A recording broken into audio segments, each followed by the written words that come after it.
ओम सजात्म स्वरूप परम गुरु शुद्ध चैतन्य स्वामी ने नमः।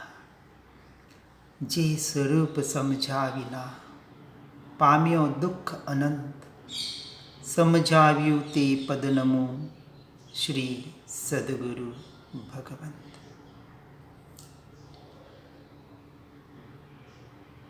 कल हमने देखा गाथा 128 में बताया आत्मा है, नित्य है, कर्ता है, भोक्ता है, मोक्ष है और मोक्ष का उपाय है। ये जो 6 पद है जो गुरु शिष्य के संवाद के द्वारा बताने का प्रयास किया गया, इन 6 पदों में 6 दर्शन समा जाते हैं और जो 6 के 6 दर्शन का यथार्थ रूप से अपेक्षा के अनुसार स्वीकार करता है, वो सारे मताग्रह, कुलाग्रह, दुराग्रह, इन सारे अपने आग्रहों से परिग्रह, सत्याग्रह, इन आग्रहों से अपने आप हट जाता है। क्योंकि अपनी आत्मा के लिए, अपनी आत्मस्थिरता के लिए, स्वरूप स्वभाव की प्राप्ति के लिए किसी भी मत संप्रदाय की जरूरत नहीं है।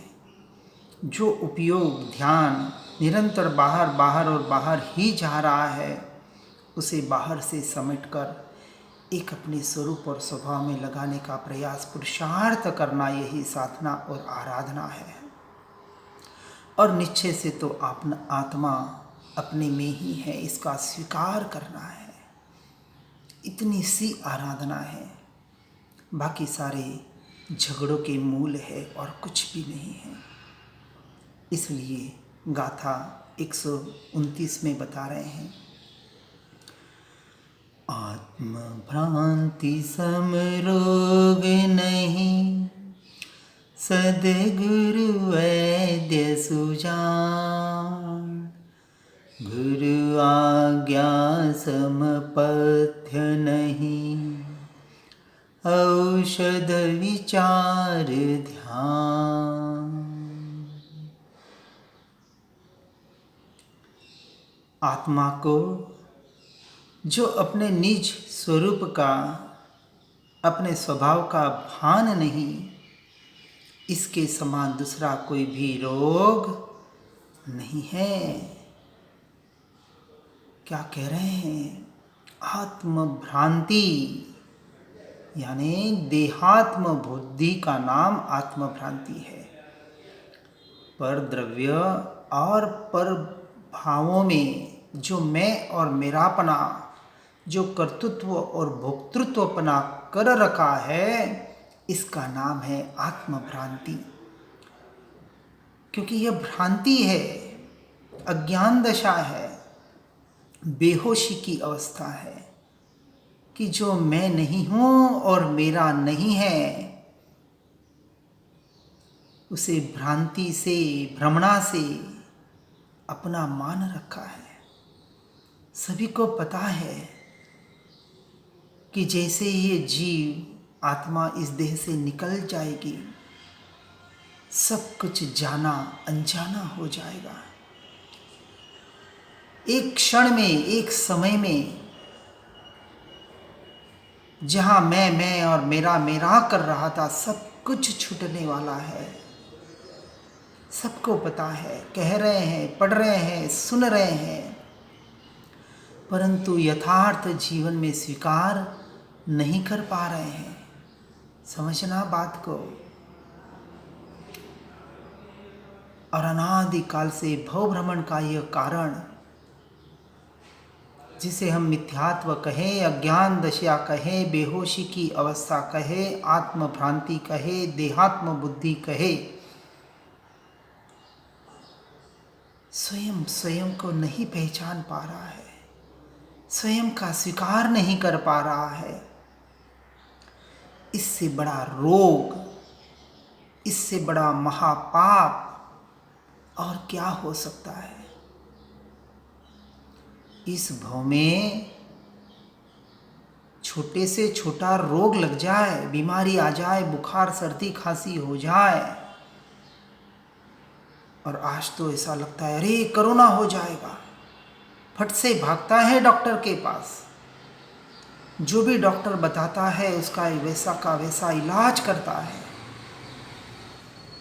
सबसे दूर रहना हो तो दूर रह जाता, एक कमरे में अपने आप को 15 दिन के लिए कैद कर लेता है।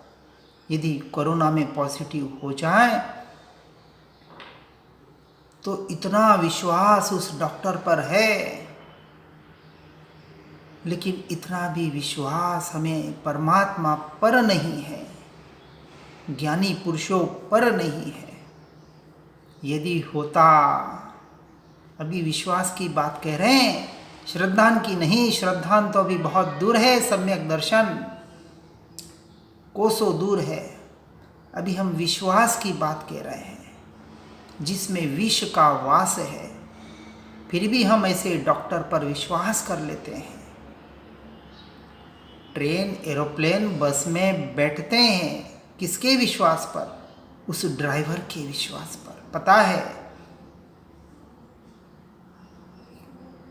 कि ये एक्सीडेंट नहीं कराएगा। कभी कभी हम एक्सीडेंट की बातें सुनते हैं, अपघात होते हैं, उसमें कई जीव मरते हैं, फिर भी हम मुसाफिरी नहीं छोड़ देते। जिस ट्रेन में बैठे हैं, एरोप्लेन में, बस में, कार में बैठे हैं और जो चलाने वाला है उस पर इनडायरेक्टली हमारा विश्वास है कि यह एक्सीडेंट नहीं कराएगा और मैं मरने वाला नहीं। यदि कोई आपको कह दे कि आज इस गाड़ी का एक्सीडेंट होने वाला है गारंटी से, क्या आप उस बस में बैठेंगे? नहीं, कभी नहीं, भूल के भी नहीं बैठेंगे, क्योंकि सभी को अपनी जान प्यारी है, अपने प्राण प्यारे हैं और इतने प्यारे हैं कि उसके लिए वो कुछ भी कर लेता है, कुछ भी। जो वस्तु मेरी नहीं है उसके लिए कुछ भी करने को तैयार है, परंतु जो वस्तु मैं हूँ, मेरी है, उसके लिए थोड़ा सा भी प्रयास करना नहीं चाहता जीव। इससे बड़ी मूढ़ता, मूर्खता, अज्ञान दशा क्या होगी? इससे बड़ा आश्चर्य क्या होगा? विचार करें। इतनी बातें सुनने के बाद भी जीव संसार में जैसा का तैसा रहना चाहता है, दोनों हाथ में लड्डू रखना चाहता है, मोक्ष को भी चाहता है और संसार से छूटना भी नहीं चाहता। कैसे पॉसिबल है? दोनों विपरीत दिशा है। एक दिशा पूर्व की ओर ले जाती है और एक दिशा पश्चिम की ओर ले जाती है। मोक्ष की दिशा पूर्व की ओर जाती है और संसार की दिशा पश्चिम की ओर जाती है, जिनका कभी मेल होता ही नहीं, हो ही नहीं पाता। परमात्मा के वचनों को केवली पन्नतम धम्मम शरणम पवज्जामि सिर्फ हमने बोलने तक सीमित कर दिया है। हमें उन पर रत्ती भर श्रद्धान नहीं है, रत्ती भर। यदा कदाचित विश्वास हो भी जाए, जिसे सच्चा श्रद्धान हो जाए, वो एकमात्र अपने इस मनुष्य भव को जितना भी बचा है सारा का सारा अपनी आत्मा के प्रति समर्पण करने का प्रयास और पुरुषार्थ करता है। और ऐसा जो प्रयास और पुरुषार्थ करता है उसका नियम से संसार छूटता ही छूटता है, छूटना चाहिए। लेकिन किसके लक्ष्य पर? आज संसार को छोड़ने वाले, अभी 75 दीक्षा वहाँ सूरत में हो रही है, लेकिन उन 75 संसार को छोड़ने वाले में अपने आत्मा को पाने के लिए सारा जीवन दांव पर लगाने वाले कितने? अपने आत्मरमणता के लिए, अपने स्वरूप स्वभाव रमणता के लिए जीवन लगाने वाले कितने? दीक्षा का अर्थ ही नहीं समझा। दिक यानी दिशा। दसों दिशाओं को छोड़कर जो अपने 11वीं दिशा की ओर आने का पुरुषार्थ करे और उसके लिए संसार से छूटे, उसका नाम है सच्ची दीक्षा। जो मन वचन काया को साध कर अपनी आत्मा को साधता है, जिसका साध्य आत्मरमणता है, वही सच्चा साधु है। जो अपने मन से, वचन से, काया से मौन होकर मौन स्वभावी आत्मा में रमणता का पुरुषार्थ करे, वही सच्चा मुनि है। अभी हमने खाली वेश परिवर्तन को मात्र दीक्षा या संसार का त्याग मान लिया। लोग कह रहे हैं, वाह वाह कर रहे हैं, करोड़ों छोड़कर, संसार छोड़कर जा रहे हैं। अरे किसका त्याग? मेरी वस्तु हो उसका त्याग होता है। जो वस्तु मैं नहीं, मेरी नहीं, उसका त्याग करने का अधिकार, और फिर अहंकार का पोषण करता है, मैंने ऐसा त्यागा, मैंने संसार त्यागा। और कहीं न कहीं संसार बढ़ाने का ही कार्य करता है। संसार से छूटकर, छोड़कर भी गहराई से विचार करना है, चिंतन करना है। यदि कोई ये वीडियो वहाँ तक, उन तक, दीक्षार्थियों तक पहुँचा सके, साधु संतों तक पहुँचा सके तो जरूर पहुँचाए। बहुत गहरा चिंतन है, करना ही पड़ेगा। इसलिए कहा, इससे बड़ा कोई रोग नहीं, किससे बड़ा? इस मिथ्यात्व से बड़ा। आत्मभ्रांति, देहात्म बुद्धि नाम रूपी मिथ्यात्व की बात हो रही है। ये मत संप्रदाय कुल के आधार वाले मिथ्यात्व की बात नहीं हो रही है, जो एक दूसरे को धर्म के नाम पर, क्रियाओं के नाम पर कोसे जा रहे हैं और कहीं न कहीं वीतरागता की ओर बढ़ने वाले मार्ग को भी राग द्वेष रूप परिणमित कर रहे हैं। द्वेष बुद्धि वैमनस्य ही बढ़ाने का काम कर रहे हैं।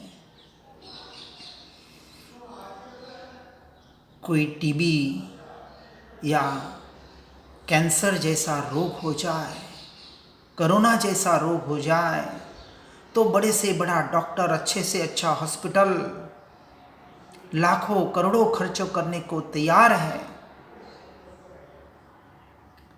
एक भव को बचाने के लिए सब कुछ दांव पर लगा देता है जीव। यह पुरुष, यह मनुष्य जीव तो बेचारा क्या करे। लेकिन अनंत भव को बचाने के लिए जिस जीव तत्व की बात करने का प्रयास यहाँ महापुरुष करते हैं, अनादि से करते आ रहे हैं और करते रहेंगे, उसको भी सही तरीके से समझने का हम प्रयास नहीं कर पाते हैं। मत कुल परंपरा के नाम पर अपने आग्रहों को ही कहीं न कहीं आगे रखते हैं। सत्य को सुनकर, समझकर भी अपने जीवन में उतार नहीं पाते हैं। इसलिए वास्तविक रोग को समझकर फिर उसका इलाज करने का प्रयास होगा। रोग ही समझ में न आवे तो इलाज कैसे होगा? हो ही नहीं सकता। इसलिए यहाँ कह रहे हैं, जो अपनी आत्मा को, अपने स्वरूप को, अपने स्वभाव को निज रूप नहीं मानता है, जिसे अपने स्वरूप का ही भान नहीं है, इसके समान दूसरा कोई भी रोग, महारोग इस तीनों लोक में, तीनों काल में दूसरा कोई भी नहीं है। पहले ये रोग समझ में तो आवे, रोग को रोग रूप मानने में आवे तो इसका इलाज करे और फिर उसके अनुरूप वैद्य, डॉक्टर ढूंढने का प्रयास करे। इसलिए कहा, जिन्हें यह रोग लगने लगा है, अब उनके लिए आगे की बात बताते हैं। सद्गुरु वैद्य सुजान। अब यदि रोग लगे और डॉक्टर को ढूंढने का प्रयास करे, वैद्य को ढूंढे, तो कौन से वैद्य को ढूंढना है, कौन से डॉक्टर के पास जाना है, इसका भी अभ्यास स्वाध्याय और सत्संग के माध्यम से करना पड़ेगा। तो कहा, सद्गुरु के समान उसका कोई भी सच्चा अथवा निपुण वैद्य नहीं है। इसलिए पहले सद्गुरु को समझना पड़ेगा, और इसके लिए पहले ही व्याख्या बता दी।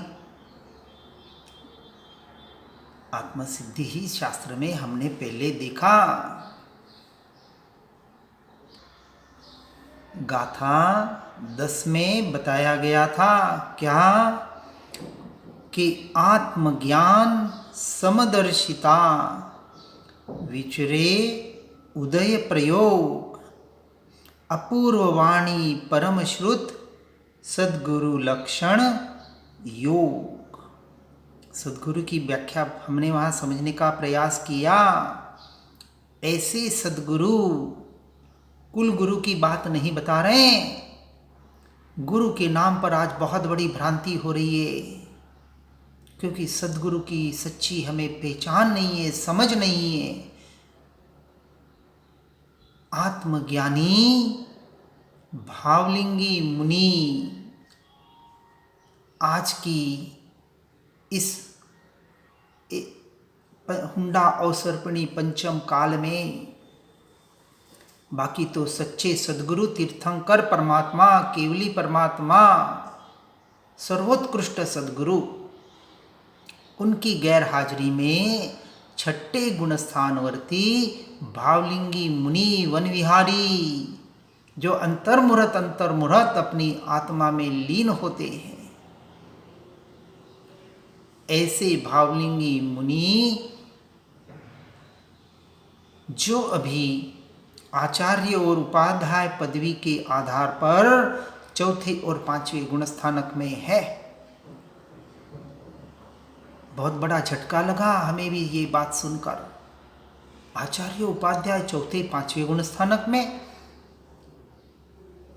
तारण तरण पंथ में, जो दिगंबरों का एक पंथ में उनकी यही मान्यता है, वहां से हमने सुना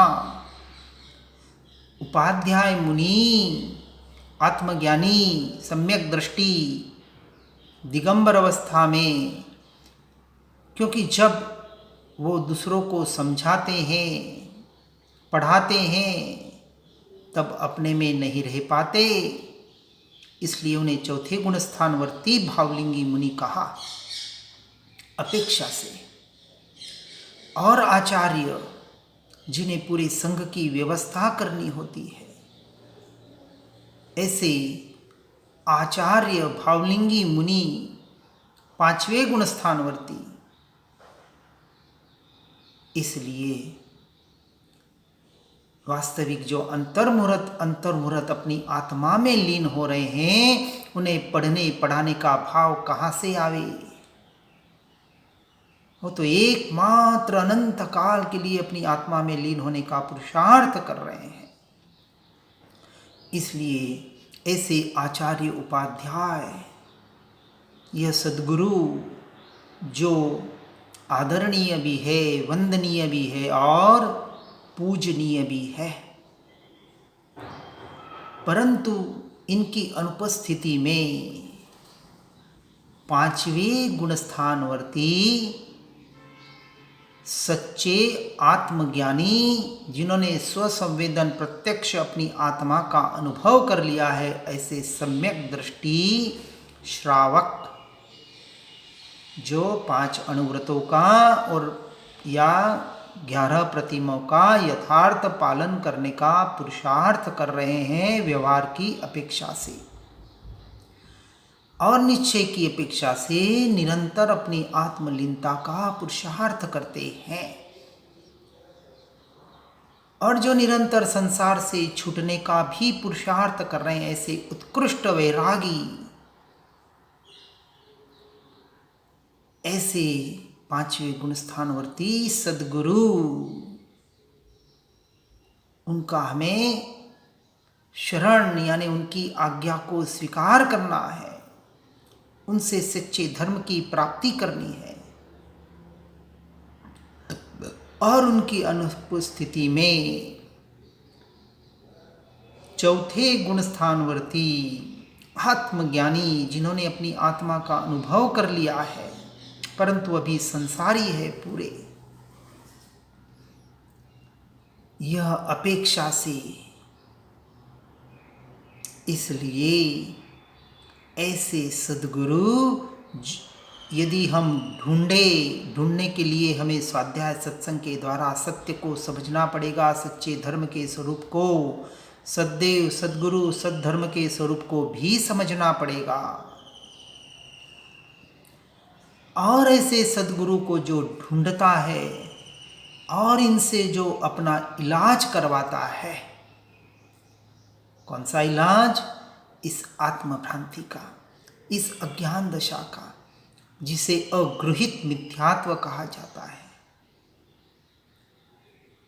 और अनादि का यह अगृहित मिथ्यात्व और इस भव का गृहित मिथ्यात्व, जो मत कुल संप्रदाय परंपरा के आधार पर हमने अपनी मान्यता में बना रखा है,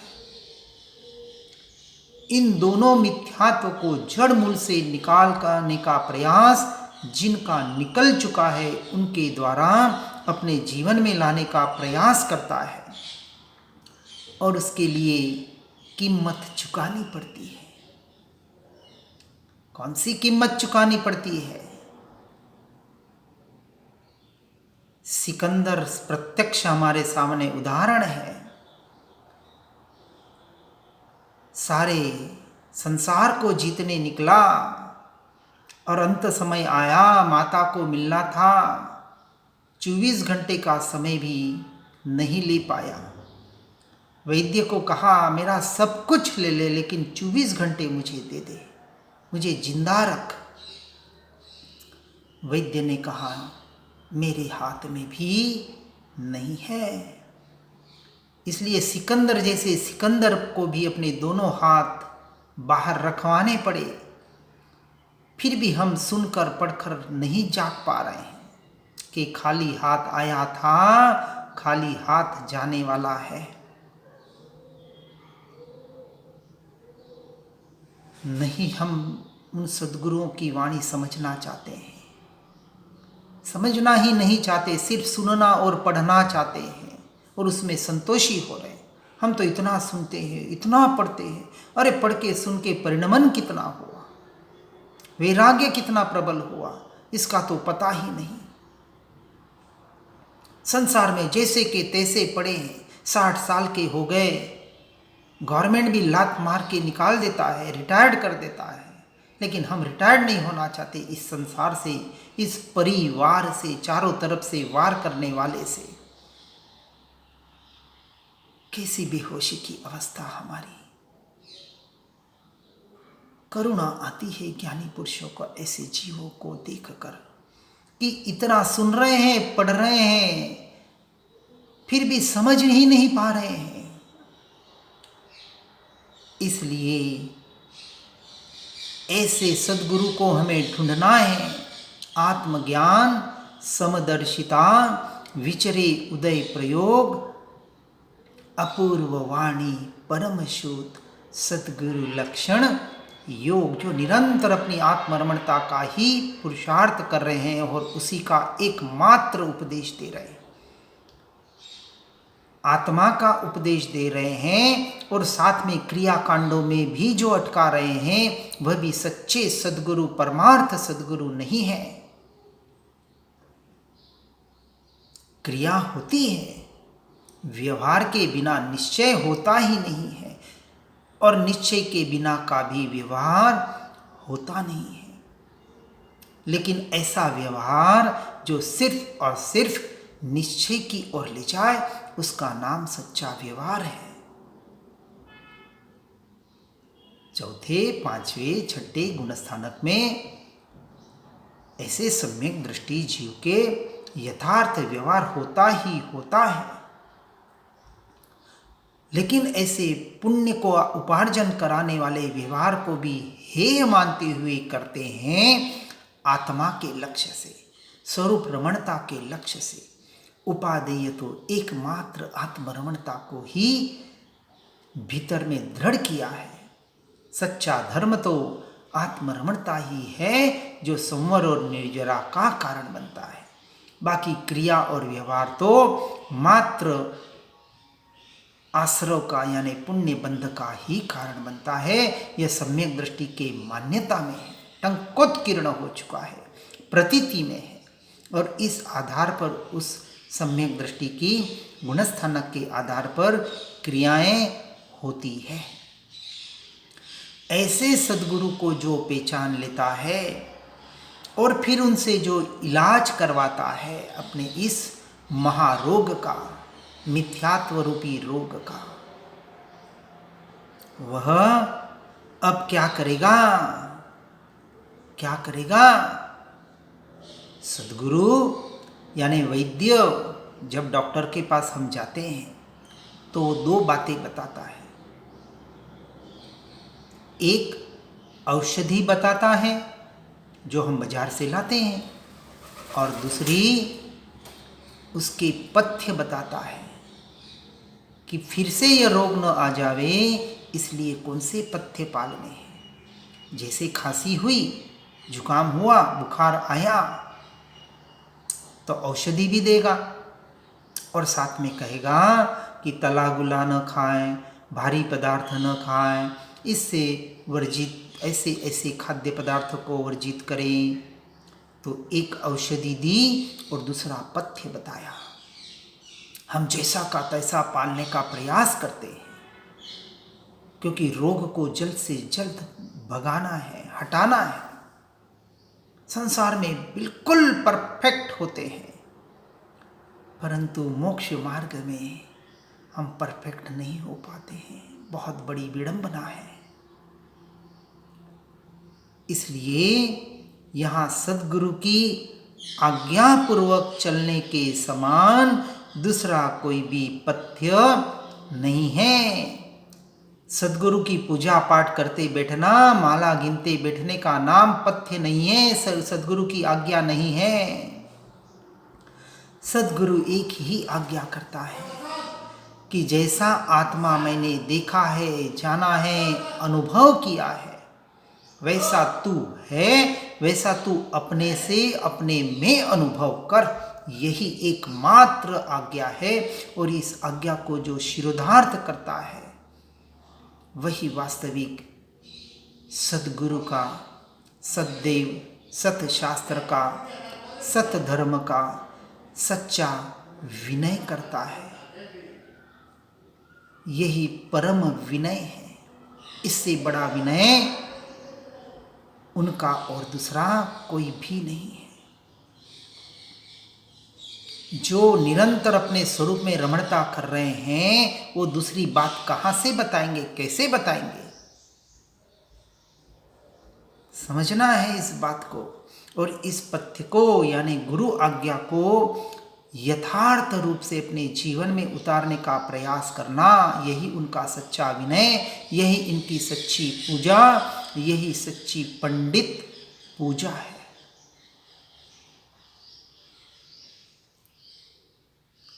जीव अपने आप को ही नहीं पहचान पा रहा है और सिर्फ सुन रहा है, पढ़ रहा है।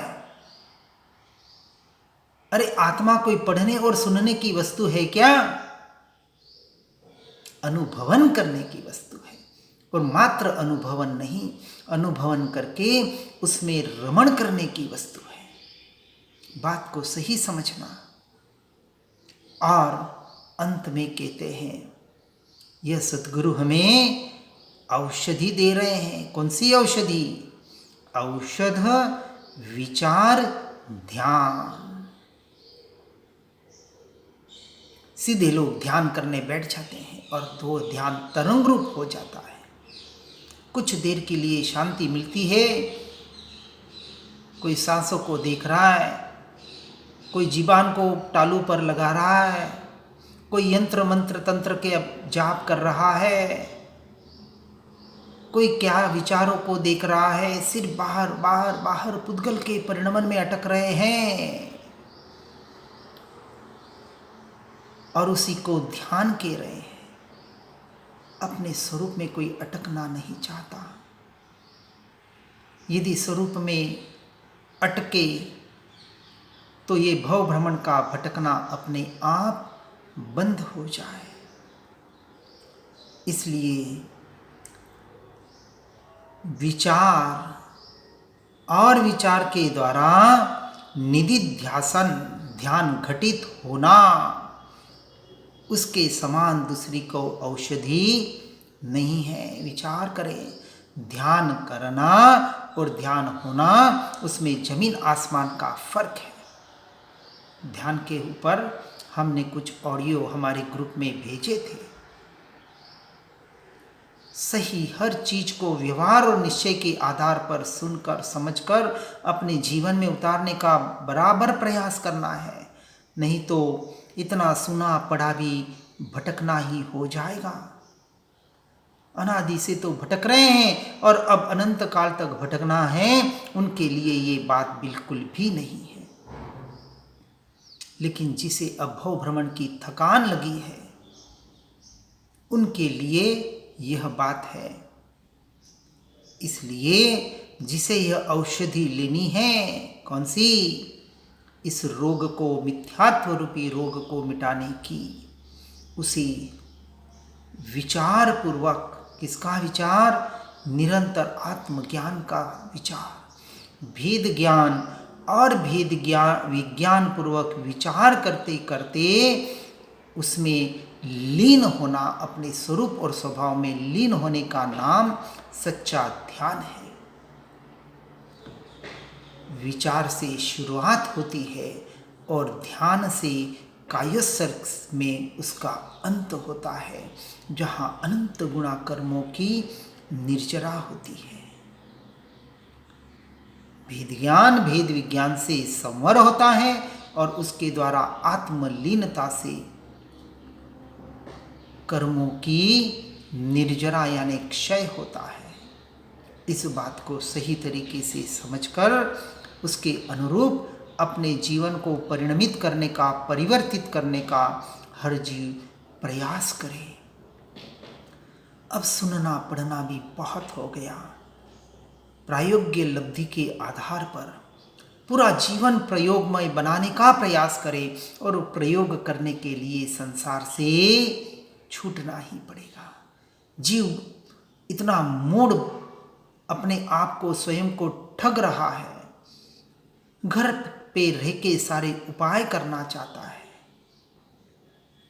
घर से छूटना नहीं चाहता और आत्मा को पाना चाहता है, आत्मा का अनुभव करने चाहता है। एक बार कम से कम अनुभव करने के लिए 6 महीने के लिए तो सारा बिल्कुल A to Z संसार का परित्याग करे तो सही।